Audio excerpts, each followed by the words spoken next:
On this video, we will go through how you can make your CNC router X-axis using 2040 aluminum extrusion.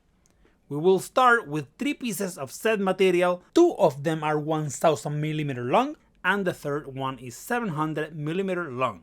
We will use the 700mm piece to cut it in 5 equal pieces to make the structure struts.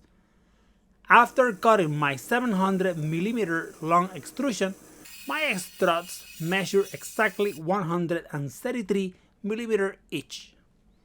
The strut pieces are then threaded on each hole with an M5 0.8mm pitch.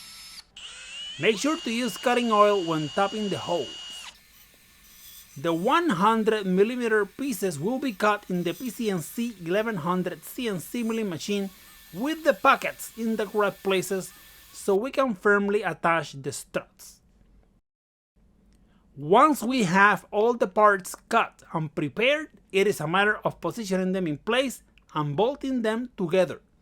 For this purpose, I am using 4 M5 0.8mm 20mm long socket head screws per strut. Once complete, we have the frame of what will be the X-axis on this CNC router.